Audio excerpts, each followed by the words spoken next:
예, 하세요. 선생님, 저는 이제 수행을 하면은 이제 예전만큼 큰 이렇게 마음에 그 동요는 없으면서 바로 이렇게 호흡 수행으로 바로 이렇게 집중도 되면서 이제 몸 관찰은 그렇게 몸 관찰하면 그 호흡에 집중하는 거는 좀 이렇게 쉽게 쓰는데요. 그 다음에는 이게 뭐를 관찰해야 될지 잘 모를 때가 있어요. 이러면 이제는 윗바사나를 해야 되나? 그러면은 일상에서는 어떻게 수행하세요? 일상에서는 제가 3월도 한 달 동안은 제가 마음을 먹고 좀 생활하면서 좀 심도 있게 관찰하리라 마음을 먹었거든요. 그래서 이 일거수일투족을 좀 의식을 가지고 움직이려 했는데 이게 의도를 먼저 하고 움직여야 되는 건지 움직이고 난 다음에 내가 알아차렸어야 되는데 이런 순간이 팍팍 지날 때가 많고요.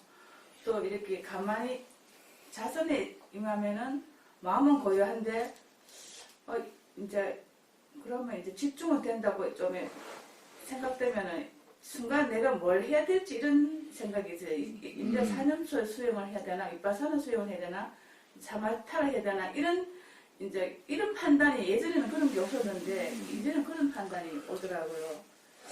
그러니까 그게 네. 어떻게 보면 우리가 이제 이 수행을 하는 제일 큰 그 방향성이 이제 그거잖아요. 우리 존재에 대한 이해잖아요. 나라는 존재, 우리가 보통 나라고 생각하는 이 존재가 왜 생로병사를 하고 있고 태어나서 그런 거를 이제 그런 실상을 정확히 알아서 그거에 대한 이제 이런 존재에 대한 어리석음이나 가래를 버림으로써 이제 해탈하게 되는 건데, 그래서 그런 거에서 제일 이제 문제가 뭐냐 하면은 첫째는 우리 마음이 이제 어지러우니까 그런 거를 볼 수 있는 마음 상태가 잘 안 되니까 이제 삼매를 닦아 나가는 거고요. 또 삼매를 닦아 나갈 때 예를 들어서 보살님이 이제 지금은 집중이 좀 잘 된다 하지만 그 집중이 잘 되면 그거에서 이제 더 섬세하게 아주 미세하게 또 아직 그 마음에서 이제 생각이 움직이나 이런 게 있으니까 그 선정에 못 들 거 아니에요, 그죠? 그러니까 그런 거를 더 섬세하게 자기 마음을 보는 방향으로 노력을 하면 되고요. 그러니까 아주 미세하게 움직이는 마음도 내려놓고 가는 쪽으로 가야 되고요. 그리고 이제 제가 항상 그 수행 끝나고 나서 반조하는 이야기를 하잖아요. 그러니까 이제 그 수행이 끝나고 나서 이래 보면 내가 그때 나한테 아직도 어떤 미세한 번뇌가, 미세한 장애가 남아있는지를 반조할 수도 있고, 또 만약에 고요하게 잘 집중이 돼 있으면 이럴 때 일어났던 마음조차도 이게 정말 그냥 이런 마음이 일어날 뿐이지 여기에 나라고 할 만한 건 없다는 걸 이렇게 관찰해 볼 수가 있잖아요. 그거에 대해서 조사를 해볼 수 있잖아요. 그걸 통해서 얻어지는 지혜가 있거든요. 무슨 말인지 모르겠어요. 저는 현상은 뭔가 일어났다고 하는데 그게 딱히 뭔지를 제가 모르면 이게 좀 교육적으로 제가 좀 준비가 안 돼 있나 이런 생각도. 예, 그러니까 우리가 그냥 집중만 하다 보면은 자기 마음에서 어떤 어떤 장애가 아직 남아있고 어떤 것들이 아직 방해하고 있다는 걸 잘 모를 수 있잖아요. 그러니까 그걸 나와서 이래 보면 내가 아직 생각이 계속 좀 움직이고 이렇다 하는 거는 대체로 이게 보면은 감각적 욕망이 제일 오래 가요. 욕망을 바탕으로 해서 움직이는 그게 있으면은 생각이 가만히 있지 않고 또 조금씩 뭔가 움직이거든요. 그러면 이거는 이제 까마찬다라고 해서 욕망 때문에 움직이는 생각이라는 그것만 파악을 해도 되고, 그러다가 또 잘 안 될 때 약간 미세하게 불만족이 생기면 그런 건 또 성냄 때문에 일어나는 생각이라는 거. 그러니까 갈수록 이제 그 장애가 점점 미세해진단 말이에요. 해태홍심도 미세하게 나타날 수도 있고, 또 의심, 내가 이래가 과연 수행이 잘 될 수 있을까? 이런 것도 일종의 의심이란 말이에요. 그런 것도 이제 관찰할 수 있고, 그러면서 이제 수행이, 삼매가 나아가는 만큼 자기 장애도 더 섬세하게 볼 수 있는 것. 이게 또 수행의 되게 중요한 점이에요.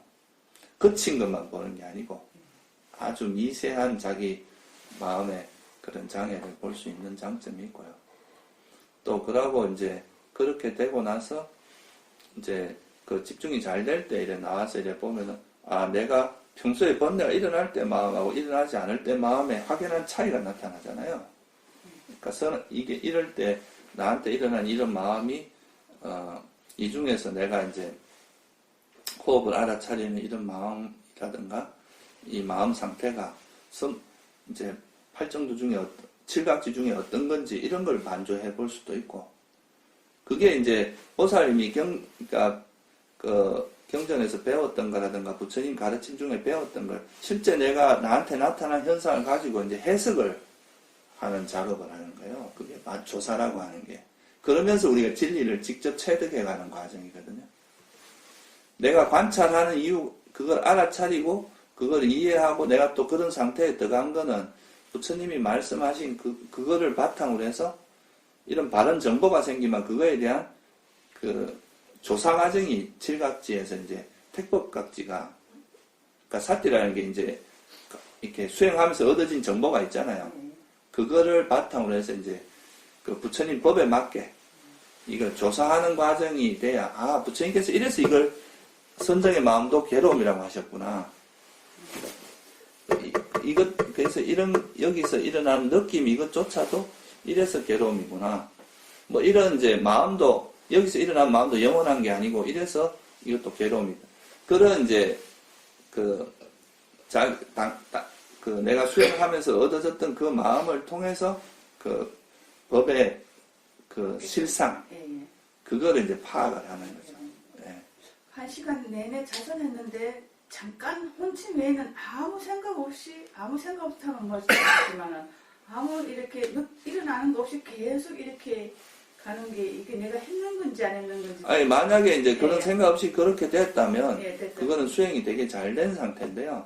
아, 그러면 그 선정에서 그런 이제 집중이 잘 된 상태에서 나와서 딱 보면은, 근데 그게 이제 또 두 가지 측면인데, 보살님이 미세한 걸 잘 못 봐서 그럴 수도 있고요. 저도 그게 헷갈리는 거네요. 예, 근데 만약에 그런 게 아니라면 나와서, 아, 내가 번뇌가 일어날 때 마음하고 집중이 잘 될 때 마음이 어떻게 차이가 있고, 이 잘 될 때 이 마음조차도 그냥 단지 호흡을 하는 그 마음만 있을 뿐이지 여기 나라는 건 없구나.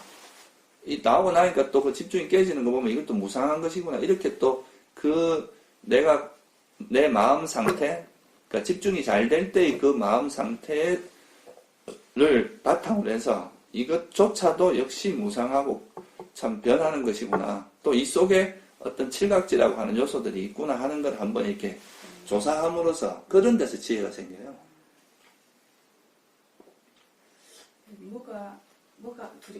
뭐가 현상이 있었는데 내가 그거를 이렇게 캐치를 못하는 것 같은 생각이 많이. 예, 그런 것도 이제 보살님이 좀 더 지혜가 이제 단지 삼매만 가는 게 아니라 그 자기 상태에 대해서 이렇게 섬세하게 그러니까 조사하는 그 작업이 그렇게 하다 보면 거기서 자기 마음의 아주 미세한 부분까지 볼 수 있는 그런 게 생기는 거거든요.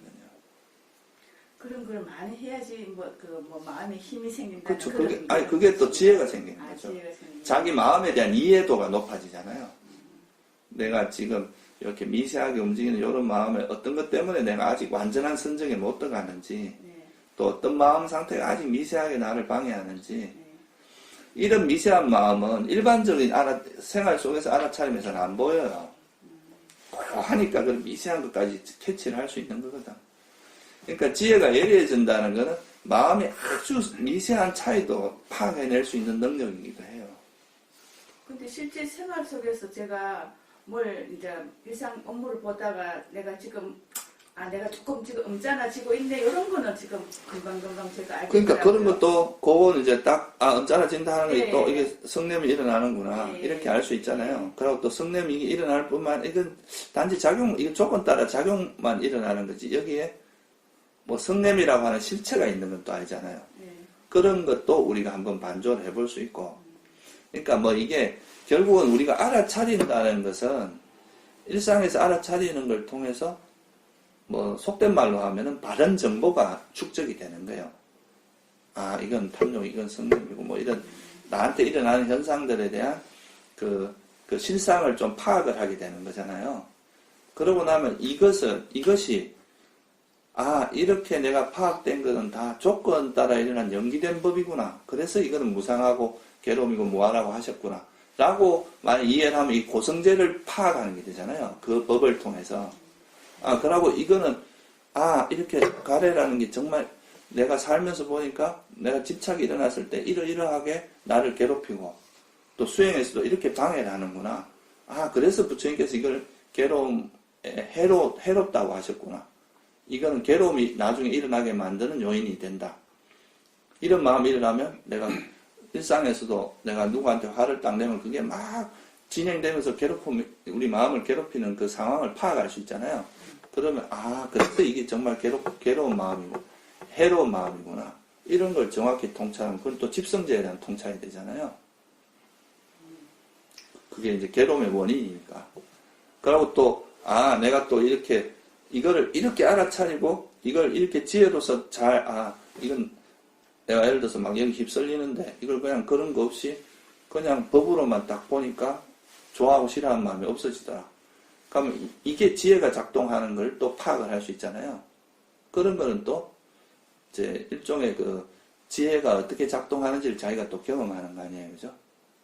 그런 게 다 이제 법에 대한 이해도가 자꾸 깊어지는 겁니다. 그게 도성제에 대한 이해가 깊어지는 거고. 관찰해서 그걸 한 번 더 걸러서 이제 그 이해를 시켜 나가야 되겠네. 그러면 그러니까 보살님 보세요. 지금 이제 대부분에서 윗바사나를 잘 이해를 못하는 게 그냥 알아차리는 걸 강조하거든요. 근데 알아차리고 뭐 할 건데? 예, 저도 그거예요. 아니 그 알아차리갖고 우리가 알아차릴 목적이 뭐냐 이거예요. 알아차리고 나서 이걸 해석을 이렇게 할 수도 있거든요. 이게 그 알아차리는 거는 실상에 접근하기 위한 거고요. 실상이 뭔지를 파악하는 건데 이 실상이 단순히 이건 탐욕, 이건 성냄욕 이런 것도 있지만 아 이게 정말 이건 조건 따라 발생하는 것이라서 정말 이거는 형성된 법이라서 정말 이건 무상하고 변하기 마련이고 내 것이라 할 만한 것이 없고 괴로움이구나 라는 그런 통찰이 돼야 이거에 대한 애착도 버려지거든요. 그런 부처님 말씀하신 이런 진리를 내가 이런 알아차린 걸 통해서 확인하는 작업이에요. 일종의. 그런 확인하는 작업을 안 하고 그냥 알아차린 정보만 있지 이게 지혜로 전환이 안 될 거 아니에요. 그게 이제 제가 말씀하는 자주 이야기하는 사성제의 어떤 견해로서 이걸 봐야 된다. 부처님의 견해라고 하는 결국 사성제의 견해거든요. 그러니까 이거를 진리에 맞게 이런 정보를 통해서 진리를 통찰하는 쪽으로 가면은 이게 이제 진리에 접근하게 되는데, 근데 예를 들어서 뭐 이렇게 생각할 수 있잖아요. 뭐 이런 걸 알아차리고 나서, 아, 알아차린 요놈이 바로 나구나. 이렇게 잘못 이해를 할 수도 있단 말이에요. 그렇게 이해를 하면 그거는 알아차림이 오히려 이제 사견으로 가버리는 쪽 아니에요. 그렇잖아요. 그래서 우리가 관찰해서 본 것, 이걸 빠사띠라고 하거든요. 본다고 하는 거는. 이 본 것을 사성제라는 이 진리에 맞게 사유하고 통찰해서 그 진리를 터득하는 쪽으로 활용하는 걸 안다라고 하는 거예요. 이게 바른 사유입니다. 그러니까 우리가 팔정도에서 바른 견해하고 바른 사유가 있잖아요. 바른 견해는 이제 이런 틀에 이런 견해로 세상을 봐라 이 말이에요. 바른 견해가 사성제에 대한 지혜인데 그게 바로 사성제의 견해거든. 이 세상을 무상고 무아로 보고 또 물질과 정신의 법으로 보고 그 중에서 정신의 법 중에서 탐진치를 바탕으로 일어나는 해로운 걸로 보고 또 탐욕 없고 성냄 없고 어리석음이 없는 마음은 유익한 걸로 보고 이 형성된 법으로부터 벗어나는 게 해탈이라고 보고 이렇게 보도록 기준을 가려내 준 게 바른 견해거든요. 세상을 그래 보라는 거죠. 그렇게 해서 우리가 뭔가 그 현상에 대한 이해가 생기면 그거를 사유를 통해서 이래서 부처님께서 이걸 고성제라 했구나. 이걸 이런 거를 이제 이해하는 것. 그게 택법각지고 조사라는 거예요. 그래서 이 두 가지가 어우러지면서 지혜가 생기기 때문에 바른 견해하고 바른 사유가 해에 해당되는 거예요. 무슨 말씀인지 아시겠어요? 예, 저도 이 스님 법문을 듣고 윗바사나의 최종 목적이 무상고 무아라고 제가 이제 지식적으로 이제 알았어요. 그러면 그거를 어떻게 알아야 된다 알아야 되는 거야. 이 생각이 한참 있었는데 스님 말씀을 이해하자면 그 일상에서 내가 생활하는 일상에서 관찰해서 그 관찰을 부처님 법으로 재해석을 해서 바른 견해를 통해서 재해석을 해서 하나만 그게 지혜로 이제 전환된다 이 말씀이죠. 그렇죠. 그게 조사라는 거예요. 예. 제가 말씀드린 그 조사가 예. 그러니까 내가 이렇게 뭔가 알아차린다는 거는 그래도 이걸 뭐 어떤 법으로서 알아차리는 건 부처님께서 이 법으로 알아차리면 그거 예를 들면 탐욕이다 이렇게 알면 이거의 실상 자체가 집착하는 실상이 있다는 걸 알도록 만들어 놓은 거예요. 부처님께서. 법을 구성을 할 때 그렇게 해놓은 거죠. 실상을 나타내는 언어로 만든 거예요. 그거를. 그렇게 했기 때문에 그 법을 이제 우리가 이런 현상을 관찰하다 보면 그런 현상에 대해서 바른 정보들이 생기잖아요. 바른 이해가. 그냥 이걸로만 끝나면 단편적인 알미란 말이에요. 근데 이런 나에 대해서 관찰했던 거를 쭉 종합을 해보면, 내가 관찰했던 모든 것들이 다 조건에서 발생이고, 이건 일어나면 또 사라지는 것이구나. 그래서 부처님께서 이걸 무상하다 그랬구나. 또 무상한 것은 불확실하고 이러니까, 불완전하니까 이건 괴로움의 속성이 있구나. 또 무상하고 괴로운 건 내 맘대로 될 수 없으니까 통제가 안 되니까 무하다. 이런 거를 자기 스스로 왜 이게 부처님께서 무상하다 그랬고, 왜 무하다 그랬고, 왜 괴로움이라고 했는지를 자기가 관찰한 이 현상에 자기가 알아차린 이 정보를 통해서 이해를 하잖아요. 이건 실제로 내가 관찰한 거잖아요. 그러면서 이제 이게 지혜가 깊어지는 거거든. 정말 이 세상에 일어나는 건 다 정말이 무상한 것이구나.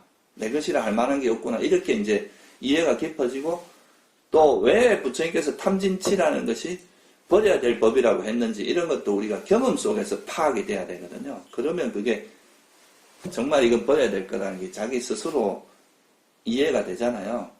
그리고 탐욕이 없고 성냄이 없고 어리석음이 없는 이런 지혜나 삼매 이런 마음들이 또는 자비심 같은 게 개발됐을 때 정말 이걸로 인해서 내가 괴로움에서 벗어날 수 있겠구나. 이런 지혜가 이런 어리석음을 버림으로써 내가 괴로움으로부터 벗어날 수 있겠구나 하고 이해가 될 거 아니에요.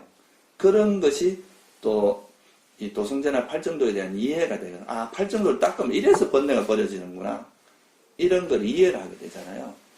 그런 게 이제 자꾸 쌓이다 보면 이제 부처님이 말씀하신 그 사성제에 대한 통찰이 이제 그냥 들은 이야기가 아니라 자기 경험 속에서 확인한 게 되잖아요. 그게 이제 지혜가 깊어지는 거고. 그리고 이렇게 지혜가 깊어지면 또 딱 현상을 보자마자 바로 이런 지혜가 작동을 하게 되거든. 이런 게 이제 선순환의 과정을 거치면서 지혜가 성장하는 거예요. 근데 지난 제가 법회 때도 한번 말했지만 우리나라에서는 그런 사유의 기능, 사유의 힘에 대해서 되게 방치를 한 게 있어요. 미얀마도 좀 약간 그런 게 있고요. 그냥 알아차리는 것만 강조를 하지. 그하고 막 현상적으로 알아차리고 이건 뭐 일어나고 사라지고 이렇게 하니까 찰나생찰나면이니까 무상하다 이렇게만 보는 거는 그 지혜가 깊이가 약합니다. 그것이 영기적인 관계이기 때문에 무상고무하라는 게 부처님의 가르침이거든요. 그래서 이런 것이 조건 따라 생긴 것이니까 정말 이거 이걸 자기가 계속 관찰하고 관찰한 거에 대해서 사유하고 이런 과정을 거치면서 깊어지는 거예요. 그게 간절하지 못하다고 보면 되겠죠. 저 같은 경우도 이게 간절하지 못하니까 이해를 하는데 이해는 되는데 그 분석하고 체계적인 막 부셔버리고 하더라도 간절하지 않으니까 그게 와닿지가 않아요. 그리고 그게 이제 사유가 단순히 그냥 사유로만 되면은 일반적인 우리가 관념적인 사유는 힘이 없고요. 직접 자기가 관찰한 거 있잖아요. 지금 딱 부딪히면서 관찰한 그런 법들에 대해서 이렇게 법으로서 이해하고 이렇게 하면은 사유를 통해서 또 더 깊어지고 이렇게 하면은 그건 힘이 있어요. 그리고 또 이거는 한 번 해가 되는 게 아니고요. 정보가 많이 쌓일수록 관찰하고 데이터가 많을수록 깊은 통찰이 이루어지잖아요. 우리가 그렇잖아요. 뭐 회사에서도 처음에 들어가서 대략 한 1년 지나면 대충 돌아가는 거 알지만 그래도 그 전문가가 되려면 한 몇십 년 지나서 막 경험이 축적이 충분히 되고 저거 딱 돌아가는 거 보면 어떻게 돌아갈지 예측이 되고 이래 돼야 이제 전문가가 되는 거 아닙니까? 수행도 똑같은 거예요. 딱 이게 우리가 마음을 계속 관찰하다 보면 이런 마음이 이렇게 딱 움직이면 이게 어떤 방식으로 흘러갈 건지가 착 보이는 거예요. 그러니까 어떻게 해결하고 이런 게 이제 되게 많은 데이터가 축적이 되고 이제 그런 거에 대한 지혜가 점점 이제 축적이 되니까 그런 게 쌓이고 쌓여서 어느 순간에 큰 지혜가 딱 생기는 거죠. 너무 성급하다고 봐야 되나요? 그럼? 그렇죠. 그리고 또 그게 이제 얼마나 그런 거에 노력을 기울이느냐에도 관계가 있고요. 예. 또 사유도 그냥 뭐 대충 그냥 관념적으로도 할 수 있지만 정말 이걸 깊이 파고 들어가면서 정말 왜 무상한 것은 괴로움이라고 했을까? 이런 걸 이제 그런 의문을 가지고 그것을 진짜 깊이 한번 사유도 해보고 그러니까 다양한 방법으로 이제 그 법에 대한 이해도를 높여야 되는 거죠. 일단 기본은 그 현상을 있는 그대로 알아차리는 그것이 이제 기본이 돼요. 왜냐하면 알아차지 않은 내가 직접 관찰하지 않은 법에 대한 사유는 약간 관념적으로 흘러가기 쉽거든. 이게 철학이 그렇잖아요. 직접 자기한테 일어난 거라기보다는 그냥 논리적인 추론이나 이런 걸 통해서 하다 보니까 이게 이제 진실에 접근이 잘 안 되거든. 근데 우리는 우리 몸과 마음에서 일어나는 현상을 계속 관찰하면서 몸을 중심으로 해서 막 움직이는 이런 마음을 계속 그 알아차리는 그 과정에서 이제 우리 몸과 마음에 대한 올바른 정보들이 쌓이잖아요. 그걸 바탕으로 해서 사유를 하고 조사를 하기 때문에 그게 실제 지혜가 되는 겁니다. 무슨 말인지 이해되세요? 예. 네. 예, 어떻게 하는지를 알겠습니다. 그래서 이게 사실 조사하는 그래서 이런 조사를 하는 데 있어서 되게 좋은 무기 중에 두 가지 무기가 있는데 하나는 삼매고 하나는 사성제라고 하는 그 툴이에요. 이 사성제라고 하는 툴은 지혜를 만들어내는 일종의 툴인 거죠. 도구. 우리가 사유를 어떻게 해야 되는지 그 방법을 가르쳐주는 거죠.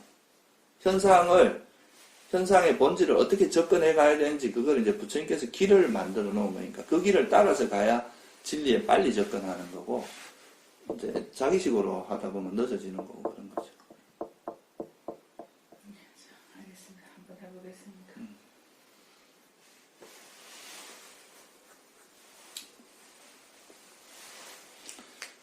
그러니까 저도 사실 예를 들면 발정도 같은 걸 보면 사람들 그냥 바른견해 뭐고 이렇게 넘어가지만 저는 이걸 집요하게 파고들거든요. 그러니까 예를 들어서 왜 부처님께서는 바른 사유라는 거를 해에다 집어넣었나. 그런 걸 우리가 의문을 가질 수도 있잖아요. 그러면 사유에 어떤 작용이 이제 지혜를 생기게 하는 이런 거를 자기 경험을 토대로 이렇게 관찰을 해볼 수 있잖아요. 그러면서 이 법에 대한 이해도가 높아지잖아요. 아, 내가 이런 법을 관찰하고 나서 이걸 이렇게 사용함으로써 또 지혜가 개발되는 거는 자기 경험이 있으면 이제 그게 딱, 무슨 말인지 이해가 될 거 아니에요. 그죠? 그런 식으로 이제 그 법을 우리가 이제 부처님께서 말씀하신 이 사성제는 진리에 어떻게 접근해가는 그 일종의 그 길을 밝혀놓은 거예요. 바른 견해라는 게 사성제에 대한 통찰이잖아요. 그러니까 그 사성제의 어떤 견해로서 세상을 보고 바른 견해로 본다는 건 그렇게 보고 그거에 따라 또 사유를 하고 또 이거에 따라 말을 해야 돼요. 말할 때도 진리에 어긋나는 말을 하면 안 되는 거죠. 예를 들면 탐욕, 성내, 머리썩음에 따라 말하는 건 버려야 될 건데 하고 있으면 안 되잖아요. 그런 식으로 말도 그렇게 하고 행동도 그렇게 하고 또 우리가 삶을 살아갈 때도 욕심이나 막 이런 걸 성냄을 가지고 내가 생계를 잘못하다 보면 내 생계를 위해서 남을 해치는 일도 발생하잖아요. 그런 걸 안 하게 되고 또 이 바른 견해가 있어야 이제 해로운 법은 버리고 유익한 법은 개발하는 쪽 노력을 할 거 아니에요. 그죠? 그게 이제 바른 정지는 그렇게 해서 열심히 그냥 그게 이제 이론이 아니라 실제로 삶에서 그런 노력을 계속 하는 거예요. 끊임없이 반복적으로.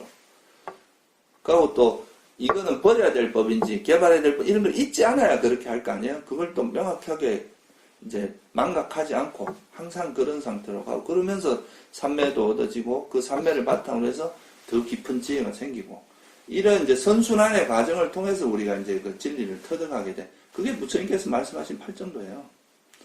그러니까 그거를 어떻게 내가 내 수행에 적용할 것인가를 고민도 하고 또 이제 자기가 스스로 찾아 나가야 되는 거죠. 그걸 자기 노력에서. 제가 뭐 나름대로 많은 그 정보를 드렸는데 그걸 실제로 이제 그렇게 해봐야 그게 자기가 알 수 있는 거거든. 근데 듣고 지나가면 그건 사실 뭐 그냥 흘러 지나가는 것이 잘 모르죠. 그럼 예를 들어서 지나가는 길에 어떤 정말로 뭐 이렇게 나이 드신 분의 그런 뭐 이렇게 나이 늙어가면 그죠? 그러면 제가 이 보고 관찰하고 아 저런 것도 나이 들면 나도 늙어갈 수 있고 그런 걸 갖다가 그 해석으로 무상고 무화로 이렇게 연결시켜서 사유하는 그것도 하나의 그 통찰의 한 형태입니다. 그러니까. 예를 들면 법국에 보면 어떻게 나오느냐 하면요. 어떤 스님이 이제 수행하고 이렇게 가다가 저 멀리서 이제 그 인도는 더운 나라니까 땅에서 이렇게 아지랑이가 피는 걸 봤어요. 그걸 가서 보니까 없는 거야. 신기루죠. 그러니까 이렇게. 그래서 이것처럼 우리에게 일어나는 이 물질과 정신현상도 저런 신기루처럼 그냥 어떤 조건에서 일어났다가 사라지는 것일 뿐이구나. 이렇게 그걸 막 관찰해 들어가기 시작해서 아란이 됐다는 이야기도 있거든요. 그러니까 우리가 살면서 부딪히는 건 다 그런 소재가 돼요. 소스가 돼요. 그러니까 이게 이제 제가 보기에는 윗바사나가 너무 그러니까 좀 테크닉적으로만 흘러간 거예요. 그러니까 막 알아차리라. 그리고 막 이렇게 마음에서 일어나고 사라지는 게 이게 보는 게 무상이다. 너무 기계적으로 그러니까 불교가 법이 이해가 된 거죠. 그게 아니라 실제 우리 삶에서 그 보여지는 그 현상을 부처님께서 이렇게 이미 보시고 정리해서 설해놓은 그 법을 통해서 그렇게 그렇게 진짜 그런 거 확인하고 직접 내가 그렇게 확인해 나가는 작업이 수행이라는 거예요. 그런 걸 계속 많이 할수록 반복적으로 할수록 횟수가 그렇죠. 많을수록 좋은 거예요. 그럴수록 이제 이게 점점 더 그 아주 디테일한 부분까지 알게 되고 자기가 이제 안다고 생각하지만 막상 이래 그거에 대해서 정리를 해보면 잘 모르는 게 대부분이에요. 그래서 이제 그런 거를 한치 의심도 없이 정확히 알아지면 그게 수다원이거든요. 정말 이거구나라고 더 이상 의심이 안 생기면 자꾸 의심이 생긴다는 건 아직 법이 이해가 명확하지 않아서 그래요. 그러면 이제 일상에서 느껴지는 소소한 부딪히는 그런 현상들을 부처님 법의 말씀을 빌어서 사성대의 틀에 맞춰서 사유를 계속 하라는 말씀이거든요. 예, 그러니까 이제 계속 사유만 하는 거는 예. 그러니까 꼭 좋은 건 아니고요. 예. 일단은 이제 내가 부딪히면서 일어나는 그런 마음을 계속 알아차리는 훈련하잖아요. 예. 이제 현재 두면서 걸어갈 땐 걸어가기만 예. 하고 예. 그러면서 이제 움직일 때 이걸 딱 놓고 이렇게 하다 보면 나중에 정말 걸어가는 것만 남고 볼 땐 보기만 들을 땐 듣기만 이렇게 딱 단순해지잖아요. 그러면 이런 마음조차도 역시 조건 발생이다. 이렇게 보면 이런 데서 또 얻어지는 통찰력이 있거든요. 그러니까 그런 것들이 이제 다 어떤 수행의 소재가 되는 거죠. 그러니까 처음에는 그러니까 칠각지를 보면은 그거를 이제 보시면 여러분들이 그러니까 아나파나사티도 하다 보면 제가 전에 아나파나사티 수타를 설명을 했지만 호흡을 통해서 이제 관찰을 하다 보면 호흡 외에도 몸에 통증도 있고 몸에도 감각이나 이런 것도 알아차려지고 또 움직이는 오장의 마음 상태도 알아차려지잖아요. 그런 게 다 일종의 바른 정보, 그러니까 바른 기억들이에요.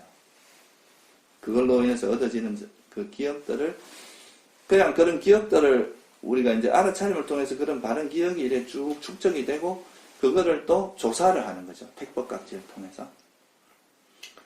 그 두 가지가 이래 선순환이 되면서 자꾸 지혜가 성숙하게 되고 그러니까 그런 조사를 통해서 이제 정진력도 더 생기고 그 다음에 그러면서 이제 이런 해로운 법은 버려지고 유익한 법이 자꾸 개발되고 그러니까 마음이 더 기뻐지고 희열이 생기고 편안해지고 이러니까 산매에 들고 그걸 통해서 어떤 대상을 만나도 평온해지고 그러니까 또 좋은 또 정보가 생기고 이런 게 이제 선순환이거든요.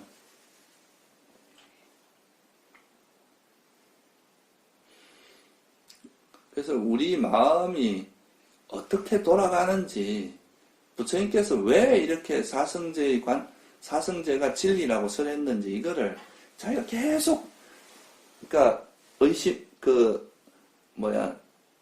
탐구하면서 조사하면서 그 방향으로 계속 내가 관찰하고 이해하는 그걸 이제 계속 노력을 하다 보면 정말 부처님께서 이렇게 말씀하신 이유가 있구나. 왜 정말 이게 맞구나 하는 걸 이제 자기 스스로 확신하게 되는 거죠.